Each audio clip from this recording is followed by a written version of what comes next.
Good morning, Bahamaland. Good morning. It's now at 11:06, 11:09 thereabouts, and we welcome you to another edition of my show, with a focus on what's going on in the Bahamas, issues, all and sundry. First and foremost, let me just tell you good morning, Bahamaland, to the producer and to those who actually observe and can and of course view the show when they can, either live or otherwise. We're going to be dealing with a number of issues today, but first I want to begin by saying that the situation on this Wednesday morning, the 11th day of September, is no better. It seems to be growing worse daily. Today's show is going to be a sober, more somber show, not necessarily about the incredible stories of survival, though there are many, but more about a focus on what is happening now in Grand Bahama and of course in Abaco. Hopefully on Friday, I want to do my show from Grand Bahama. We'll be focusing on Grand Bahama specifically. The stories coming out of Grand Bahama are also quite sad. The shortage of water, food, housing, people losing their lives, and so forth. Grandma has suffered a tremendous death also, in particular parts of it where persons were caught in their houses and East Grand Bahama. Today I also want to focus on the environmental disaster which is unfolding in Grand Bahama. So today is a focus, the aftermath of Dorian, its implications for the Bahamas. And at the very end, we're going to run a clip which I think really encapsulates the mentality of a foreign leader. And I'm going to call his name because I don't think it's worth my time to even utter his name. Of a foreign leader who has decided to lump the Bahamas with the so-called rapists and murderers and drug dealers who come from Mexico. Because the reference to Bahamians, you will hear that for yourselves. We now know that Bahamians are bad people. I won't call his name. I will not call his name. I refuse to call his name. But that's something that we're going to deal with a little later on in the show. So today's show will focus on the plight of Grand Bahama, the plight of Abaco in the wake of this massive storm. First, I want to begin by just saying the themes. I've shared with you what the themes are going to be, but I also want to just share with you something about where the Bahamas is. The Bahamas is the third richest nation, supposedly, by way of GDP in the Western world. Let me repeat that. The Bahamas is the third most wealthy nation by GDP in the Western world, after both the United States and Canada. There's some competition now, some issue as regards whether or not we really have that third place position, but that has been the norm for many, many years in the Commonwealth of the Bahamas. Very few people have disputed it. International agencies have quoted it, and now we are told that we have a GDP income of some $24,000 in the Commonwealth of the Bahamas. That is to say that if you combine the value of all goods and services which pass through this country, and you divide it by the population of people who live in the Bahamas, we are number 3 in the Western world. Now, to some extent, for many Bahamians, that is true. We have been able to realize a nation with a fairly good lifestyle. In fact, for many, many years, up until recently, and not this hurricane, but before this hurricane, there was definitely a reason to justify the so-called wealth of our country by the numbers. There was nothing for us to be ashamed of, in the sense that it was a very real prospect that we had this so-called beautiful and great wealth. But something has happened recently. First, the economic downturn in the economy predated Dorian. Dorian did not cause an economic downturn. But we know that in the northern Bahamas, between Marsh Harbor, Abaco, more specifically, and Grand Bahama, at least a quarter of our GDP, our gross domestic product, how much we make in terms of money each year, gross domestic product came from that part of the Commonwealth of the Bahamas. So you're talking about a quarter of our GDP has just been, for all intents and purposes, wiped out in one fell swoop by the monstrous power and force of Dorian. So that's going to be part of our focus today, to look at the context within which that will affect the future of this country and where to from here. But before I begin, we have to talk about the most obvious. If in fact we are so wealthy, we are told that would be the reason for us not to be entitled to various international forms of aid. That's a fact. International aid nowadays is dependent to a large extent on a country's ability to take care of itself. International aid, which is given to countries in situations where they suffer catastrophic disasters, is based upon the fact that you make no more than 11,000, that you have an income of no more than $11,000 per citizen in the Commonwealth of the Bahamas. That's a very arbitrary figure, but it is designed to focus on assisting countries like that, which gives them certain breaks, certain opportunities to claim international aid from international agencies, etc., etc., etc. Now, aid in this context means loans, either interest-free loans or just handouts in most cases. We see in the example which was given in Haiti during the earthquake, that certain opportunities came to Haiti by way of international aid, which would not have come to us simply because the Bahamas is supposedly too wealthy to apply, well, not to apply, but to qualify for this type of aid. Now, it's important that I set the context, because right now we are struggling, the government is struggling, and first let me say to Mr. Minnis, I think he's doing with what he has the best job possible. Yes, I said it. I believe that our Prime Minister, I mean, he's all over the place, and I'm impressed with that. But I believe that he's doing the best that he has with what he has. Now, this is difficulty. I would have militarized it. I would have put it into the hands of a single commander to take charge of it and answer only to the cabinet of the Commonwealth of the Bahamas with specific instructions to go out there and to take charge. Don't worry about NEMA, incorporate NEMA under your command. Don't worry about the Royal Bahamas Police Force, etc., etc., etc. They will answer to you. But he decided to do it in the way in which he's doing it, and it now seems to be, I say seems to be, that aid is beginning to flow towards the Northern Bahamas. But we know that people are still suffering, and we know that people are still looking for homes, for somewhere to stay, and for somewhere to live in the aftermath of Dorian. But having said that, we are now denied access to international forms of aid which would help us to survive and to go through this particular terrible storm. So what does that mean? We have to find the money. We have to find the money. We have to find the means by which we can help ourselves. We have to find the means by which we can help ourselves, and the means by which we can do for ourselves in difficult circumstances. So there you go. We have to find out. We have to actually put together perhaps an international request for some kind of aid. That's the background within which we find ourselves. Now, this has happened, remember now, ladies and gentlemen, in circumstances where we live in a hurricane belt. And living in a hurricane belt, you know what that means. That means that every year you must account for a certain amount of your GDP, which must be apportioned to, or get some kind of insurance, to anticipate the ravages of a storm like this. It means that the very development of the Commonwealth of the Bahamas is now going to be based upon our ability to financially access loans or international aid and apply it to each year when we must now anticipate a strike, such as this that Dorian has brought to us. Dorian has changed our lives forevermore. If policymakers are confused about the role they have now in running this country, they're stupid, they're foolish, they ought not to apply. It now means that we must anticipate yearly storms with moderate to serious degrees of impact on our country.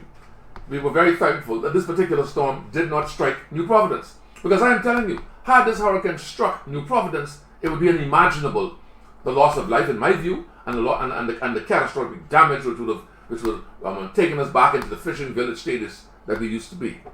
Now, that is where the Bahamas is. And against that background, that's where I want to focus on this show. I begin that way because, you see, if you don't know the history, you won't know where you could go and where the future may take you. The plight now of our people is shaped against a backdrop of all of which you just heard.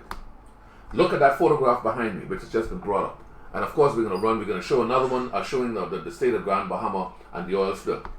That is what we're dealing with. So I'm going to deal with some of these stories today, and we're going to begin. We're not going to begin with the one that really is. That's rich. The Bahamas is barred from loans. But we're not going to begin with the one that you guys all want, the juicy one, about that so-called fella from that other country, that leader, that person. I'm not going to call his name. We're going to deal with some of the more practical, some of the more mundane issues, and then we can move on. Then we can move on to deal with that stuff a little later on. But up and down the world, Bahamians are being rescued by their friends and so forth abroad. And they're coming in. The trucks are rolling. We see the videos. We see the videos and so forth. But something which is ominous that we must also consider is the fact that climate change is never ever discussed. Aside from the obvious problems and challenges we can have with financing, improving our country, climate change is never discussed in the Commonwealth of the Bahamas. And what is climate change? Because of what is known now as the greenhouse effect, the climate which we now feel and suffer every year, is beginning to warm. Our seas are getting more hot because what is known as the greenhouse effect. And what does the greenhouse effect suggest? That because of the fossil fuel industry and the various carbon releasing type agents we use to run businesses, the food we eat, the aerosols we use, the fossil fuel industry, the Earth's core, the Earth's outer rim, the Earth's inner rim is getting warmer, and that's leading to warmer seas. And if you have warmer seas, what does that mean? Bigger, more powerful, more ferocious storms. This storm is a once in a lifetime storm. I don't believe that. Unfortunately. Because of climate change, I believe that these storms now are going to become more and more frequent each year, and this is something that you have to worry about. Now, for those of you who are watching this show, either live or later on, drop your comment and tell us what you think about this. Because there's some dispute as to whether or not this is a very real threat. But we now know, if in fact the story about Dorian is taken seriously, that Dorian is a creation of climate change. A storm which is so powerful that now they can't even calibrate it on speedometers or hurricane speedometers. So you know what a speedometer is. It tells you how fast you're going.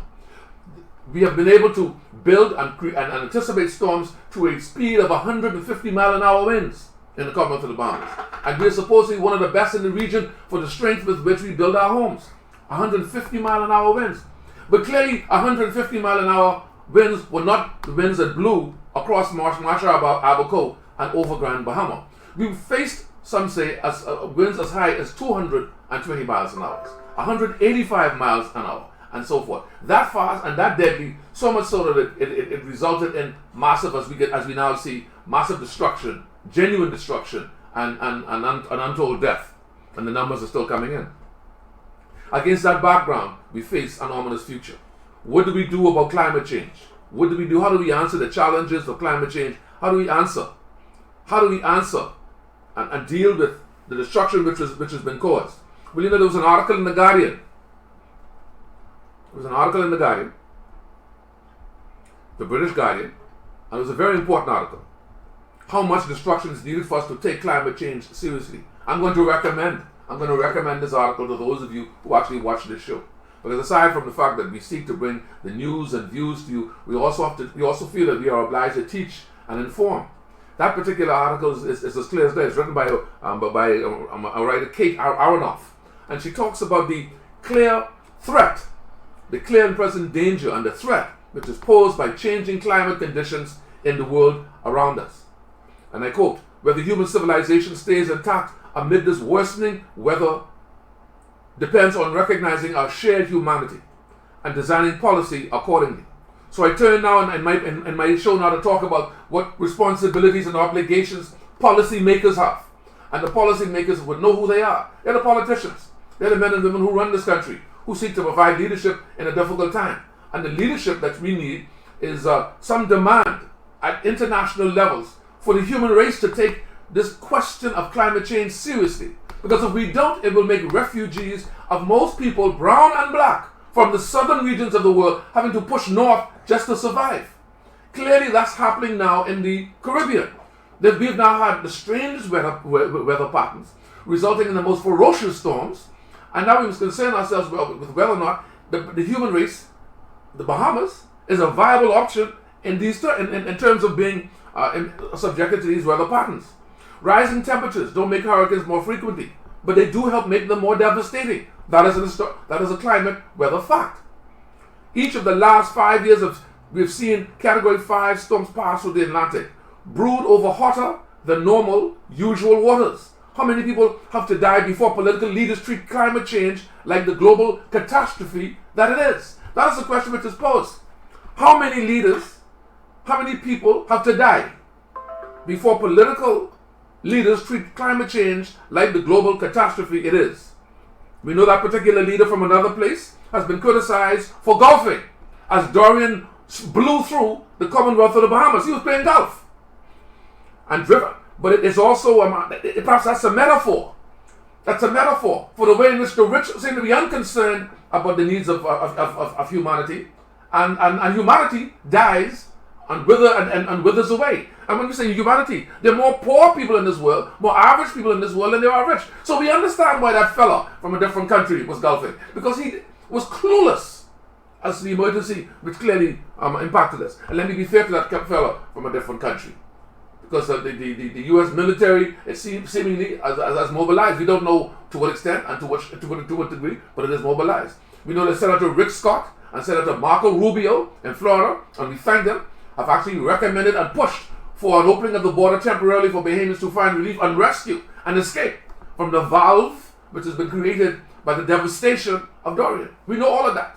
But that fellow from a different country, as a world leader, has no interest in these issues, and we see that because when these things are happening, he seems to be oblivious to it, and he also denies the existence, the reality of climate change. Now you see, when you come to the show, ladies and gentlemen, you learn some things. I just can't come out here talking full foolishness about politicians, PLP, F&M, or whatever. That's not the way a sensible, information-inducing conversation goes. We have plenty of problems in this country, but we face an existential threat to our lives, to the continuation of the Bahamas as we know it, if we continue to pretend that climate change is not threatening. I'm gonna stop and pause, slow down. If we do not accept that climate change is not threatening the very existence of the Commonwealth of the Bahamas. It's as simple as that. And policymakers who are aware of that must begin to make the demand of their leaders, who will make the demand at the international level, that this kind of thing is taken seriously. I just want to read something real quick before I move on to really the point I want to make. Internationally, climate vulnerable countries have for decades made the case that more ambition is needed, focusing policymakers' concern onto issues of equity. The Bahamas is part of a group within the United Nations known as the Alliance of Small Island States, OASIS, comprising countries already being hammered by climate impacts who have got comparatively few financial resources to deal with them. The OASIS chair and Maldives Energy Minister Theorik Ibrahim argued at COP24 last year that it would be suicide not to use every lever of power we have to demand what is fair and just, the support we need to manage a crisis that has been thrust upon us. That support has not been forthcoming. In a special report released last year, the Intergovernmental Panel on Climate Change found that keeping warming below 1.5 degrees Celsius, a level already dangerous for low-lying states like the Bahamas, would require an annual investment in decarbonization of $3 trillion through to year 2050. And that's just to mitigate warming. Trillions more will be needed to adapt to the climate impacts already locked in, ensuring that when hurricanes like Dorian do hit, they do less damage. Repairing the loss and damage of storms and other disasters is expected to cost $300 billion a year by 2030, jumping to $1.2 trillion a year by 2060. As the world's largest emitter of greenhouse gases and its biggest economy, the United States, and that leader, whose name I won't call, has both the ability and an outsized responsibility to decarbonize rapidly and to make it possible for countries to do the same. A climate debt. I just decided just to share with you that particular part of that article written by Ms. Aronoff. And it was an excellent article because it put into context the challenges which this little nation in the Commonwealth of the Bahamas faces. We are very vulnerable to the vagaries and the vicissitudes, big words, but they simply mean the changes, the ups and downs of the threat which is posed by climate change. Ladies and gentlemen, I say to you today, on September 11, 2019, in 10 years, if we do not take the threat which confronts us in terms of changing the way we do business, changing the attitude the lackadaisical attitude that we have as a people about where we live, there will be no Bahamas in a few years' time. One major strike and we're done in the absence of preparation. The Cubans, for some reason, do not have a loss of life. They don't have the resources we seem to have. We don't have all the rich people we seem to have. But they do not have a massive loss of life when hurricanes strike their inner communities. And hurricanes hit Cuba just as hard or as viciously as the Bahamas. Though it can be said that Dorian has set a new level, a new bar. So starting this particular show today and moving into the mainstream of this show, I wanted to share that with you. We have serious structural issues to face. And they begin with the fact that first we are perceived to be a rich country, when in fact we're not. And we're not entitled to international aid in circumstances such as these. And secondly, we have naive policymakers who do not see how important it is to be screaming at the top of their lungs that it's time to take climate change seriously. And it's time to take our building code seriously. And it's time to instruct banks, to encourage our people to go green. Elites in this country are causing us to die because they control politicians, and corrupt politicians cannot move or are afraid to challenge them to redesign the status quo. Having said that, what are some of the other issues which impact us in the aftermath of Dorian? You see, I've anticipated moving ahead because we're going to focus on Grand Bahama, like I said, in Grand Bahama on Friday. What are some of the other issues that we face?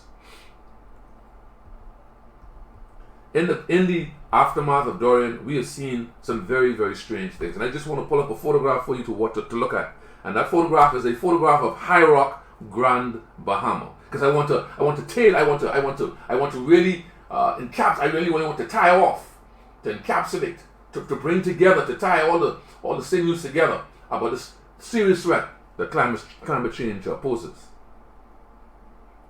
In High Rock, Grand Bahama, we have found that there is a huge, massive oil spill.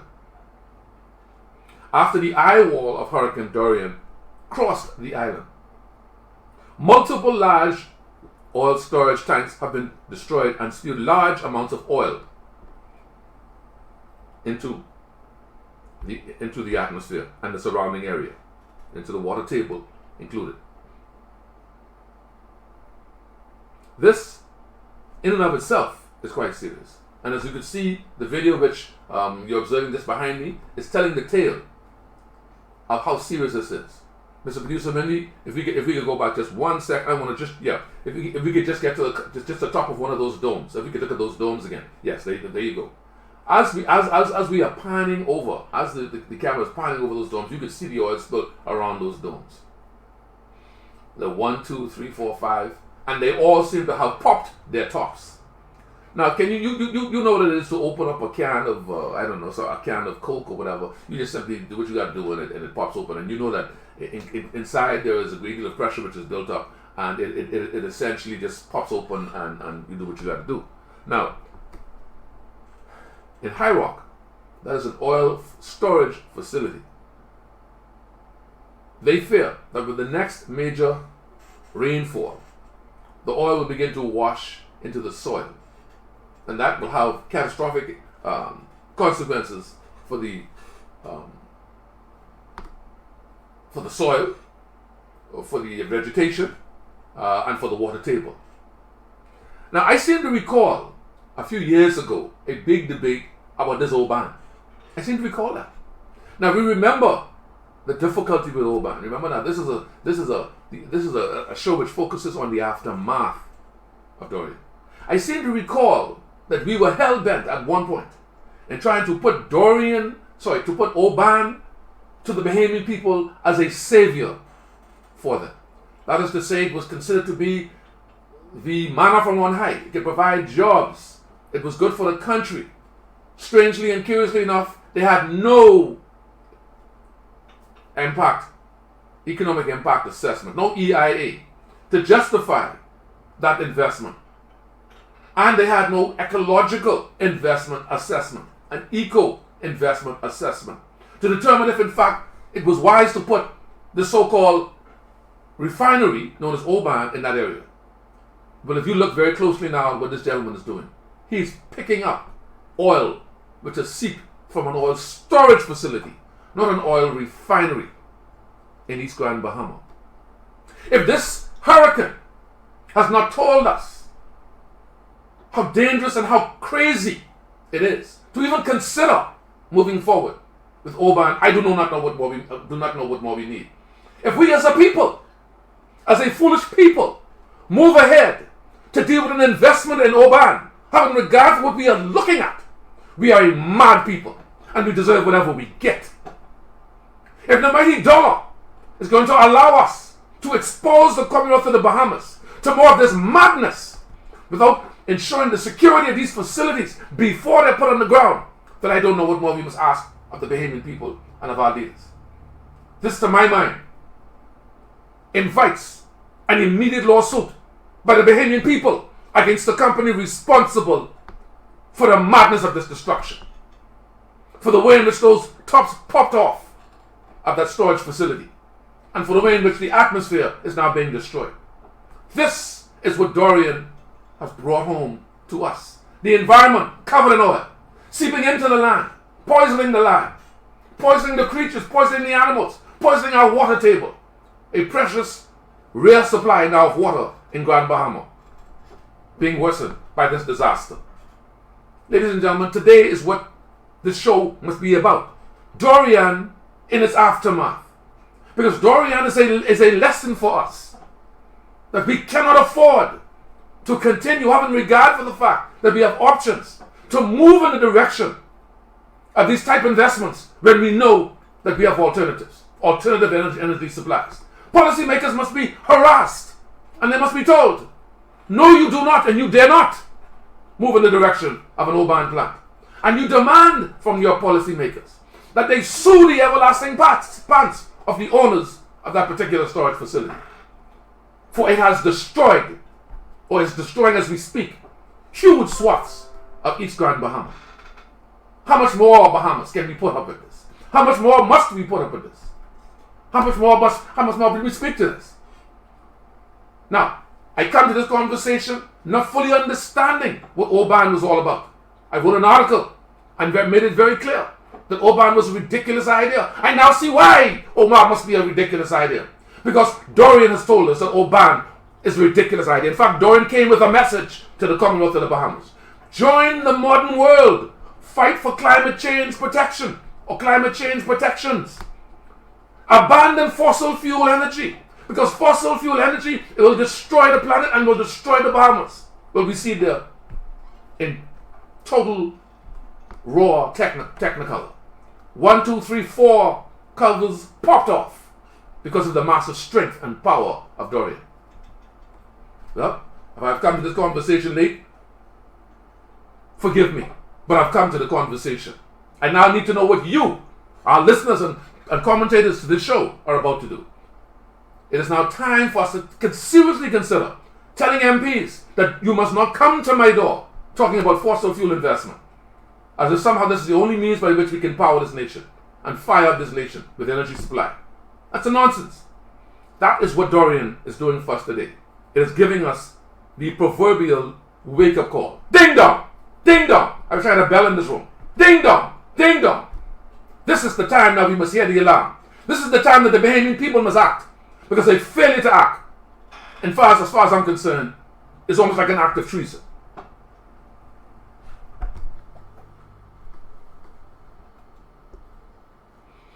Ladies and gentlemen, and to those of you who are watching and listening, forgive my passion today, because I did not really seek to come to sound preachy. But I have been away for a while from this conversation, and I have been irresponsible in that regard by being away for so long. So one of the reasons we set up this type of show is to allow the alternative view to be heard. That's what I said to you in the beginning when the show started. I want to share with you the alternative view. Because you're not going to get the alternative view. I'm not going to sit down and call Mr. Minnis this name and that name. I'm not going to call Mr. Davis this name and that name. I'm not going to call Ms. Komalafi this name and that name. I'm going to try to suggest to you that the policy initiatives they come to you with is more important than what they have to say. Don't mind them cutting a big check to send supplies into Abaco, which is in and of itself is a good thing. Watch them prepare policy initiatives as we move forward. Do not elect down the government simply because you're mad at the one in power. Demand, for example, an Oban compromise or an Oban imperative. No more fossil fuel investment in Grand Bahama. Simple. In the Commonwealth of the Bahamas. Abandon it. We don't need it. We have the sun. We have the sun given to us by our almighty force. We don't need fossil fuel investment moving forward. And if we can, sue the pants off these people and shut that particular storage facility down. This is what policymakers must be told. Don't get into their politics about who's sleeping with who. It's a waste of time. Don't get into the issues about whether or not they like you or they don't like you. It's all a waste of time. We have choices. We have choices. Today was also going to be a focus on that fella from another place. I can't call his name. Not today. Forgive me. And let me say to the U.S. Marines, the Coast Guard, and all of those men and women who put their lives on the line to rescue our people, thank you from a grateful nation. Thank you, thank you, thank you. We cannot thank you enough because we did not have the wherewithal to take on this massive rescue of our people by ourselves. And that's perhaps another example, another issue we have to seriously consider. We've been told we are too rich, but yet we are also too poor. We're too rich to get the loans and the aid that we need to quickly recover, but we're too poor to even secure our own rescue. Isn't that interesting? Isn't that sad? Isn't that interesting? Isn't that sad? But something else also happened on the way to this particular show today. And it has to do with the way in which our people have been treated. Those who have been trying to escape the Commonwealth of the Bahamas because their homes and their lives have been destroyed. We know, for example, recently that a ferry took off from Grand Bahama, and in that particular ferry were Bahamians. Many members of that ferry, many persons in that ferry were told on the ferry by the ferry owners, Valeria, I think is the name of the company, that some of them had to disembark because their documents were not in order. Now first let me say that I believe that the United States of America is obliged to ensure that unsavory persons are not coming into the country. But let me just say this to you. I'm not going to call the name of that fellow. How many of us were going to be criminals, bandits, thieves, and robbers coming into your country as we try to escape a natural disaster? And is the standard of coming into the United States, has it been skewed because we are not from Norway? Or is it what it is because we come, quote unquote, from one of those shithole countries like perhaps the Bahamas? You answer the question.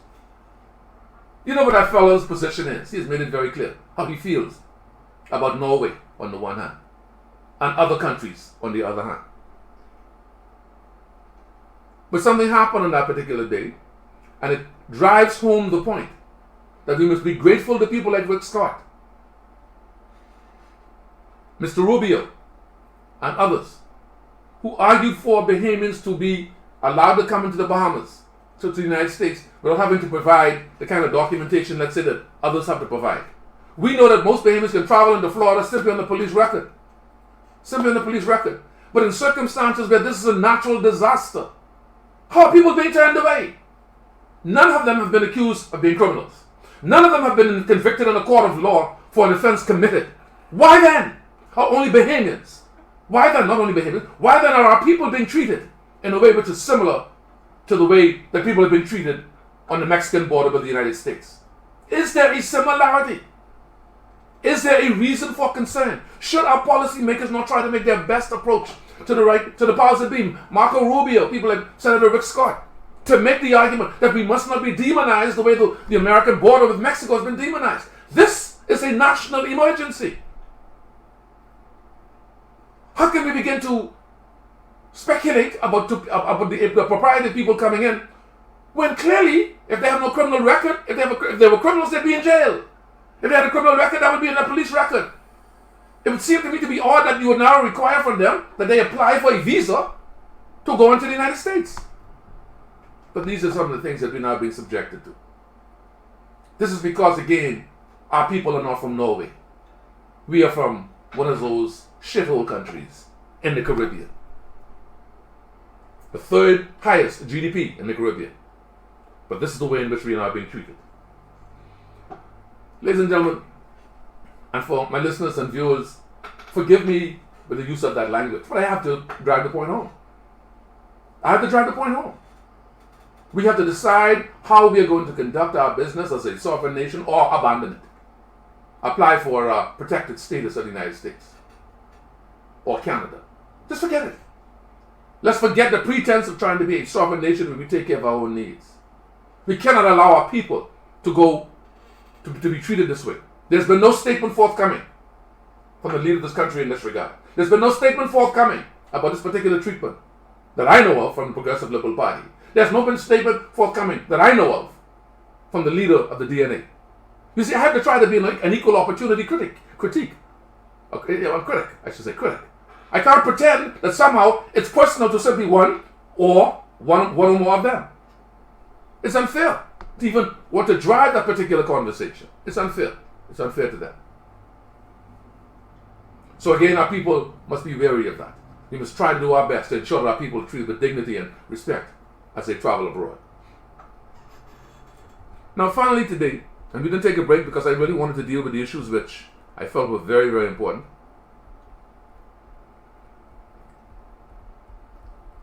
There is the matter of that fellow whose name I have not called in this particular show at all today. I do not want to be the one to criticize him because I still want to travel to the United States from time to time. And that fella, he means sometimes when he gets mad at you. But the ladies on The View were brave enough to say some things that I entirely and completely agree with. And we're going to try to find a YouTube video, there it is, led by Whoopi Goldberg, where that fellow was mentioned.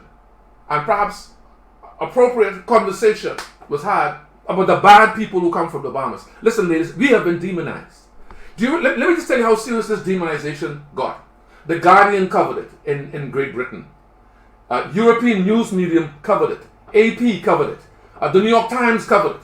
And all of them seem to have agreed that in the context of this particular disaster, it was most inappropriate for the Bahamas to be characterized as being anyway similar to the problems that the Americans are having on the border with Mexico. You remember those quote-unquote rapists, murderers, etc., who want to come into the United States? Remember that? By what the fellow said after when he began to run to be president of the United States? Well, guess what? We are now part of that group. That's who we are. We're rapists, we're murderers, and we're this and we're that. All because a certain fella wants to play to his right-wing electoral base. Let's listen to this video. It's going to speak for itself. Then I'm going to say a few words, see if there's some comments, and we'll deal with them. And I'll come on the other side of on the other side of this clip. From this devastation, and Miami station WSBN showed a glimpse of the thousands of folks trying to flee to safety. But some survivors have been kicked off of ferries for not having the right papers. Because I guess sometimes, when the hurricane's coming and you're trying to flee, you might not realize you don't have all the right papers because, of course, your island's being devastated. But silly me, why bring that up? And here's you-know-who said he's, well, I'll let you see what he says. Everybody needs totally proper documentation because the Bahamas had some tremendous problems with people going to the Bahamas that weren't supposed to be there. I don't want to allow people that weren't supposed to be in the Bahamas to come into the United States, including some very bad people and some very bad gang members and some very, very bad drug dealers. This is a guy who had the Taliban. He's going to have a big meeting with the Taliban. He loves Kim Jong-un and Putin, and yet these people who are fleeing a hurricane are suddenly criminals. He's so despicable, he makes my head stand up. My hair. What is also fascinating is he didn't have a problem with the Bahamas when he hosted the 2009 Miss Universe pageant in the Bahamas. And he was tweeting about it and wanted everybody to not only go to the Bahamas but watch it live. So again, it's the hypocrisy. And I think what is just so terrible is that he does have some people in the administration that are trying to do the right thing. He had his acting head of the Customs and Border Protection Agency. His name is Mark Morgan. He said this is a humanitarian mission. Even if you don't have the appropriate documentation, you can come to the United States for safety. Couple of minutes later, you have that statement coming from the President of the United States. It's just cruel. It's inhumane. Well, he's the same person. He's the person who keeps children in cages. Remember who you're dealing with here. Well, Marco Rubio and Rick Scott, who are both senators from Florida, wrote an open letter to Trump saying that they would be happy to take people from the Bahamas who have relatives in the United States, even without paperwork, because, again, if your home's flooded, you probably don't have time to get your identification on the way out. I do think when we talk about the border and when we talk about things like natural disasters in people's homes, the humanity seems completely removed from it.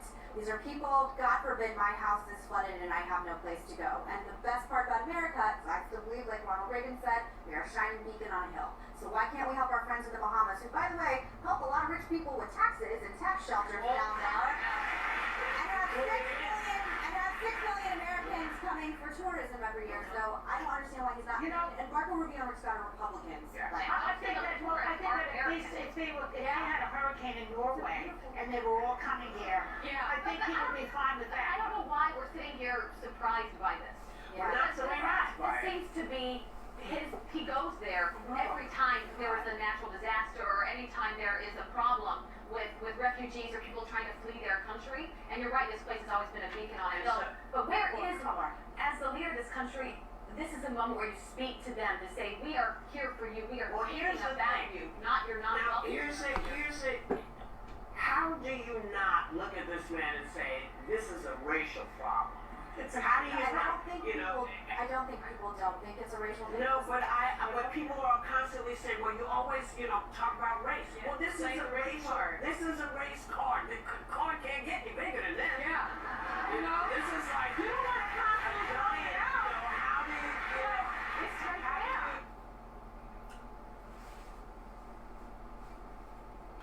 there. It's for you to decide, ladies and gentlemen. You have seen that clip. I pass no more judgment on it. It's for you. When I say to the jury that's listening to me, it's for you to determine. We have to thank the United States government historically for its close relationship to the people of this country.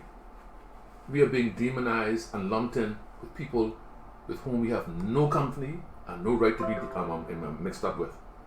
We do not pose a security threat to the United States in any way, shape, or form. We, in fact, add to the American experience. Thousands of Americans and British people were in Marsh Harbor and Grand Bahama when this disaster struck. Some were white, some were black. It seems to me to be that the decision by the Balearian and the pictures that you saw of persons who were being asked to leave that boat are of concern and should be of concern to us all. There's no protest letter which was sent from our government to the United States government. I get it. I understand why. Because in many ways, when your hand is in the lion's mouth, how can you argue with the lion? But the truth of the matter is that our people are hurting, Mr. President. We don't threaten you in any way. We are not MSN and MS-13. We don't inundate you with our people. We are a country of a mere 370, 380,000, 400,000 people, at most. Most of whom, or a huge portion of whom, I should say, travel in and out of the United States the way they get up every day and have their breakfast and do their daily chores. That is how routine and how well established the connection is between the Commonwealth of the Bahamas and the United States. We are hurting, Mr. I can't call that name. We are hurting. No disrespect intended at all to the American people. No disrespect intended to our friends who so gleefully support that good gentleman. We are hurting Mr. So-and-so. But we do see the United States as that beacon on the hill. We do see the United States as that beacon on the hill. And when our people are running for their lives, to try to reorganize their lives in this darkest point in our history, we only ask that you appreciate that we're coming to find a great brother who has room for us in his inn for a short period of time. We ain't coming asking for nothing, because Bahamians don't go to the United States asking for nothing. Let me make it clear. We ain't coming asking for nothing. We coming to find succor, S-U-C-C-O-U-R. Don't misunderstand the words, because you got some ignorant that fellow supporters on this Facebook page. We're coming to find rescue, short respite, because we won't come back home. Bahamians don't go to state. We won't come back home. I hope the show has been informative for you. I hope the show has been useful for you. I hope the show has been eye-opening for you. I'll begin to use that name of that fellow on a different occasions, but not today. Any commentaries that we could look at, Mr. Producer, that may need to be responded to right now before we leave? Thank you for all your comments. The debate goes on. The debate goes on. I totally agree. The debate goes on. The debate goes on. Our prayers are with the Bahamian people. We appreciate that. Thank you very much. I really understand what you're suffering now. We had Hurricane Maria in Puerto Rico. Oh, well, there you go. 2 years ago. We know that Dorian was worse. But we have the first. We had the first 10 days later for local and federal government. We began doing things by ourselves without internet, no energy, no water. So the citizens began working to rebuild and clean up. Well, there you go. There you go. And what's happening in Abaco is also interesting. Abaconians are beginning the work of repair and recovery. And the same applies to Grand Bahama. The Bahamas is no shithole country. I'll see you on Friday at 11 o'clock. Thank you very much for tuning in.